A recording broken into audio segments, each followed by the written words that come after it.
സർക്കാരിനെതിരെയുള്ളൊരു വാർത്തയാണ്. വിനീഷാണ് തിരുവനന്തപുരത്ത് നിന്ന് അത് റിപ്പോർട്ട് ചെയ്യുന്നത്. സാമ്പത്തിക പ്രതിസന്ധിയെക്കുറിച്ച് പറയുന്നുണ്ട്. ഒരു ഭാഗത്ത് സർക്കാർ പറയുന്നുണ്ട് മുണ്ടുമുറുക്കി കൊടുക്കണം എന്നൊക്കെ പറയുന്നുണ്ട്. പക്ഷേ അതേസമയം ധൂർത്ത് തുടരുന്നു എന്നുള്ളതാണ്. കടുത്ത സാമ്പത്തിക പ്രതിസന്ധിയിലും ധൂർത്ത് തുടരുന്നു പിണറായി സർക്കാർ. സംസ്ഥാന രൂപീകരണത്തിൻ്റെ 75-ാം വാർഷികത്തിൻ്റെ ഭാഗമായുള്ള ആഘോഷ പരിപാടിക്ക് 3.30 കോടി രൂപയാണ് അനുവദിച്ചിരിക്കുന്നത്. ധനവകുപ്പിൻ്റെ എതിർപ്പ് മറികടന്നാണ് വീണ്ടും കോടികൾ പൊടിപൊടിക്കുന്നത്. വിനീഷ് ചേരുന്നു. വിനീഷ്, ഈ ധൂർത്തിൻ്റെ ഒരുപാട് വാർത്തകൾ നമ്മൾ റിപ്പോർട്ട് ചെയ്തിട്ടുണ്ടല്ലേ? വിനീഷ് തന്നെ കുറേ വാർത്തകൾ. അതെ, എനിക്ക് തോന്നുന്നത് ഏറ്റവും പ്രധാനപ്പെട്ടത് മറ്റേ അതിദാരിദ്ര്യമുക്തമെന്ന് പ്രഖ്യാപിച്ചിട്ട് എത്ര കോടി രൂപയാണ് ഇവിടെ ചെലവാക്കിയത്. അതായത് അത് ചെലവാക്കിയത് പോലും അതിദാരിദ്ര്യ മേഖലയിലുള്ളവർക്ക് വേണ്ടി ചെലവാക്കാനുള്ള ഫണ്ട് എടുത്താണ് അതിദാരിദ്ര്യമുക്തമെന്ന് പ്രഖ്യാപിക്കുന്നു. ആ ഫണ്ട് എടുത്ത് ആഘോഷ പരിപാടി വകമാറ്റി ചെലവഴിച്ചു. യെസ്. അപ്പോൾ ധൂർത്തിൻ്റെ മറ്റൊരു ഒരു മുഖമാണ് ഇപ്പോൾ വിനീഷ് അവതരിപ്പിക്കാൻ പോകുന്നത്. വിനീഷ്, പ്രേക്ഷകരെ അറിയട്ടെ അതിൻ്റെ വിശദാംശങ്ങൾ.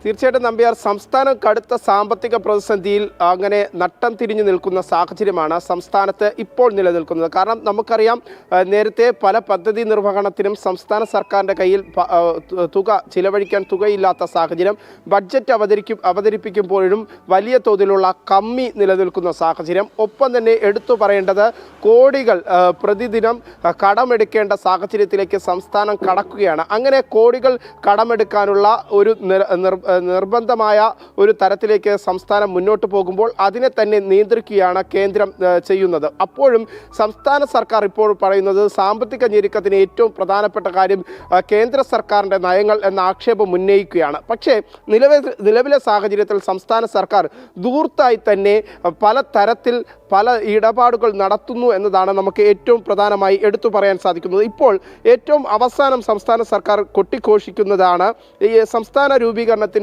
75-ാം വാർഷിക ആഘോഷത്തിന് മുന്നോടിയായി നടത്തുന്ന vision 2031 international conference on development and democracy എന്ന പരിപാടിക്കായി 3.30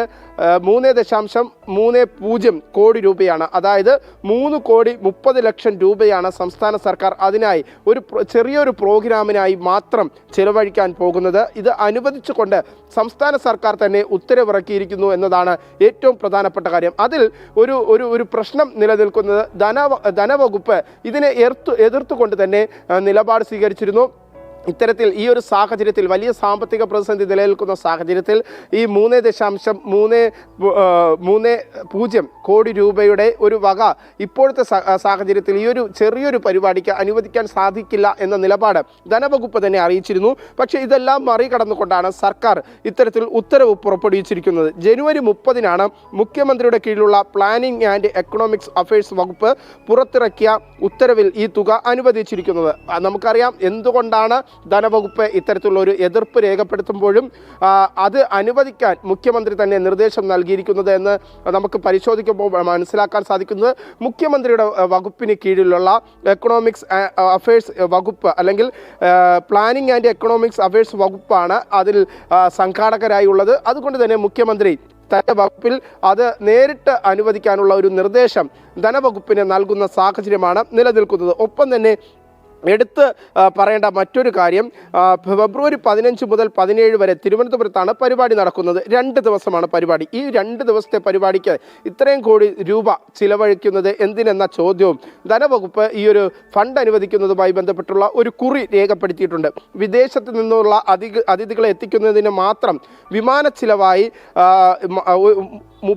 1,33,00,000 രൂപയാണ് വകയിരുത്തിയിരിക്കുന്നത്. അപ്പോൾ ഇത്രയും അതിഥികൾ കേരളത്തിലേക്ക് എത്തുമ്പോൾ കേരളത്തിന് എന്താണ് സംഭാവനയായി ലഭിക്കുക എന്ന ചോദ്യമാണ് മറ്റൊരു ചോദ്യമായി ഉയർന്നു നിൽക്കുന്നത്. അത് 1,33,00,000 രൂപ വിമാനയാത്രയ്ക്ക് മാത്രം കേരളത്തിലേക്ക് എത്തുന്ന അതിഥികൾക്ക് നൽകുന്നു.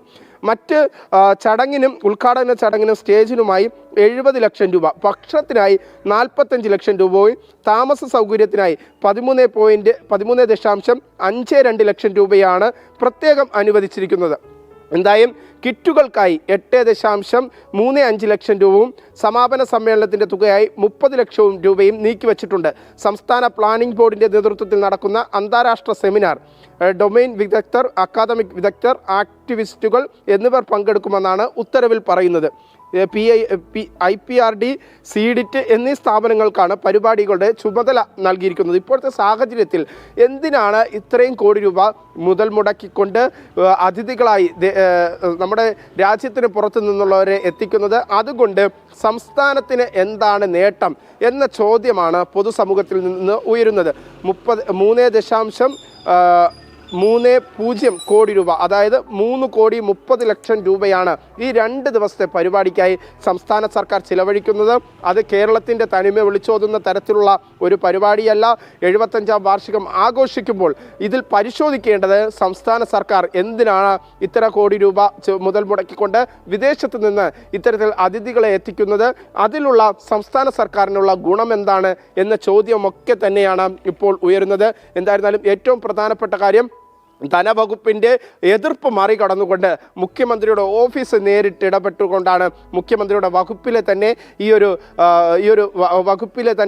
വകുപ്പിന് വേണ്ടിയിട്ട് ഇത്തരത്തിൽ ഒരു ഫണ്ട് അനുവദിക്കണമെന്ന നിർദ്ദേശം നൽകുന്നത്. അത് മുഖ്യമന്ത്രിയുടെ അറിവോടപ്പെടാൻ ഒന്നുമില്ല. എന്തായാലും നല്ലൊരു വാർത്തയാണ് പ്രേക്ഷകരുടെ മുന്നിൽ അവതരിപ്പിച്ചത്, അല്ലേ? ഇനിയും ഇതുപോലുള്ള ദൂർത്തിൻ്റെ വാർത്തകൾ അവതരിപ്പിക്കുക. കാരണം ഇനിയിപ്പം കഷ്ടിച്ച് 2-3 മാസങ്ങളേ ഉള്ളൂ. അപ്പോൾ പോകുന്നതിന് മുമ്പ് ഈ ഉള്ളത് പൂച്ച പെറ്റ് കിടക്കുന്ന ഖജനാവാണ് എന്ന് ഒരു ഭാഗത്ത് പറയുന്നുണ്ട്.